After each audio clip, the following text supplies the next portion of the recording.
The courtroom went still. Then Cassie's voice exploded from the speakers, furious, unfiltered, and nothing like the calm, composed woman the jury had seen for days. "I'll kill you! I'll put you in the dirt!" she screamed. Even though she sat on the stand as a poised, pregnant mother, what the jury heard was someone else entirely. Her tone, her rage, it was shocking. People looked around the room in disbelief. This wasn't just another court session. This was the day the entire trial cracked wide open. And while the defense had been stumbling all week, this moment was their weapon. But how did we get here? And what did it change? Cassie Ventura, Diddy's ex and the government's most important witness, had spent 4 long days on the stand. And since she's 9 months pregnant, the pressure to finish was intense. She did, Eva, and she had kept her composure for most of her 4 days on the witness stand under really uncomfortable cross-examination and testimony generally, the most intimate, graphic, demeaning things that you could imagine she spoke about in open court in front of everybody.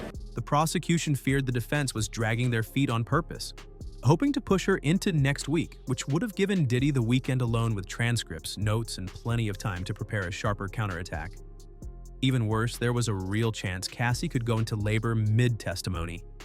So when she wrapped up at 3:20 p.m. on day 5, prosecutors breathed a sigh of relief. But the drama was far from over. Let's talk outfits, because they mattered more than you think. While Cassie walked in wearing a dark blazer and pinstriped shirt, looking calm and collected, Diddy showed up in the same cream-colored outfit he'd worn all week. The same sweater, same pants, same shirt. Now, this is a man known for his fashion, so why repeat the look for 5 straight days? Diddy came into court wearing his usual outfit of his sweater and a collared shirt underneath. His family was also there in support, lots of his children. I believe his mother, Janice, was also there. And Diddy was seen at counsel table. I was wondering how this struck you, Jason, reading Bible scripture while things were... Bible in hand. Whereas most defendants at least switch it up to appear put together, Diddy stuck to one muted set. Some said it was a strategy to look humble. Others just found it odd. Still, fashion aside, all eyes were on the 2 sides of the room. Cassie's husband, Alex Fine, sat behind her, while Diddy's children and family filled his side. And while the legal teams fought over evidence, the emotional tension between those 2 sides never faded. The day started with a video.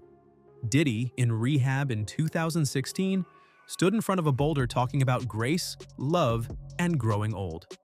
No context, no explanation, just Diddy in nature. It was shown after a heated back and forth between the lawyers. The defense kept pulling up exhibits before they were allowed. They fumbled with the timeline, switching topics like a pinball machine. And since trials are all about stories, this lack of flow wasn't helping their case. Jurors need clarity. They need a straight path to follow. Instead, they were getting noise. But then came silence. And then the tape. The defense dropped the bomb, a recording of Cassie in 2014 arguing with a friend named Sujit. She thought he had a private video of her from a freak-off, and she wanted it. Badly. I want to see what it is, if this is my life, and you should show it to me, pull it up. I will kill you, and he will kill you again, and I'm tired of talking to you about it. Play these tapes. You hear her voice, she is screaming, she is yelling. Cassie's voice came through loud and violent. "I will kill you. I'll cut you up. I'll put you in the dirt. It won't be my hands, but someone will do it." She screamed, she threatened. And while the courtroom had been distracted by timelines and legal clutter, this snapped everyone back into focus. Cassie later explained it was a heated moment that she told Diddy about the video, and he replied, "I'll take care of it." Still, the damage was done. The defense wanted the jury to see a different Cassie, not the gentle mom on the stand, but someone volatile. Someone unhinged. The defense started pushing harder. They brought up rehab. Cassie admitted she was treated in 2023 for opioid addiction and started writing a book during recovery. Then came the most personal moment. Cassie said Diddy raped her in August 2018, but a month later she met up with him again, and they were intimate. At the time, she was already dating Alex, her now husband. To make things worse, she ignored a FaceTime call from Alex while she was with Diddy. And later, when she was explaining what was going on with Sean Combs, she said Sean Combs raped me. Now, of course, Cassie disputes that, and prosecutors tried to clean that up on redirect, but saying that Cassie Ventura had no doubt that Sean Combs did indeed carry out that rape. While she explained it as part of her complicated trauma, the courtroom couldn't ignore the awkwardness. Alex had even been escorted out of the courtroom just before this detail was shared, maybe so he wouldn't have to hear it. And that's when things got tricky, because while Cassie insisted she was raped, the defense pointed out text messages from August 2018 where she was sending Diddy hearts. In one, Diddy said he felt unattractive. Cassie replied, "True." The lawyers questioned, "Is this how someone acts after being assaulted?" Once a woman gets beaten so badly that she's got to cover the bruises on her face with makeup, it's no longer consensual. Right. It's not within the norm. And you're going to hear Cassie testify that that was not normal and that was not something she had ever consented to. And in fact, what the prosecution say is, right when she said, "I don't want this anymore," that's when the beating got really ferocious.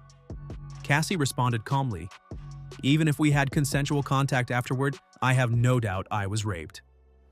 But jurors are human, and moments like these could cause doubt. Then came the twist. Cassie revealed she had settled a lawsuit with the Intercontinental Hotel for $10 million. Add that to the $20 million she got from Diddy, and suddenly there's $30 million on the table. That's when the defense started planting a seed. Then she was asked, after the defense had suggested she might have been motivated by money here, would she give back the $20 million that Sean Combs gave her as part of a civil settlement? She said, "I would give the money back because I would have agency and autonomy, and I wouldn't have to work so hard to get those things back." They asked if she canceled a music tour after learning about the settlement. She said no, but she didn't explain further, and the implication was clear. Was this about justice, or was it about money? If you thought it couldn't get weirder, think again. An FBI agent took the stand and described what they found during Diddy's arrest last September at a Manhattan hotel. In his room, bottles of lube, baby oil, MDMA, ketamine, pills under the alias Frank Black, and $9,000 in cash. It sounded like a freak-off starter kit. And the wildest part? This wasn't years ago, this was just 8 months back, long after Cassie's allegations had gone public. Toward the end, the jury got to hold some of the evidence. They got to see the money, the drugs, the baby oil that federal agents said they found in Sean Combs' hotel room in Midtown the night he was arrested.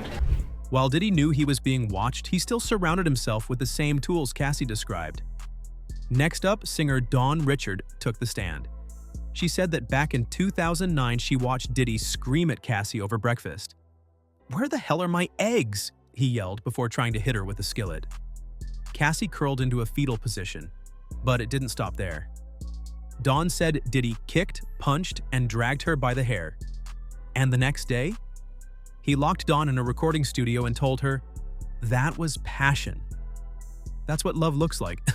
Don't say anything." Then he gave her flowers. Dawn took them as a warning, a pretty package masking a deadly threat. As the court wrapped up, there was one last moment. The defense asked, "Did you shape each other?" And without a word, Cassie and Diddy both nodded. At the same time, one at the witness stand, one at the defense table. A small movement, but a haunting one. Two people once locked in a decade-long storm quietly admitting their chaos changed them. Cassie later released a statement calling her testimony empowering. She said she hopes it helps other survivors. Her husband Alex added, "Cassie saved Cassie." This week has been extremely challenging, but also remarkably empowering and healing for me. I hope that my testimony has given strength and a voice to other survivors and can help others who have suffered to speak up and also heal from abuse and fear. And as for what's next, more witnesses, more surprises, and possibly more celebrity names getting pulled in.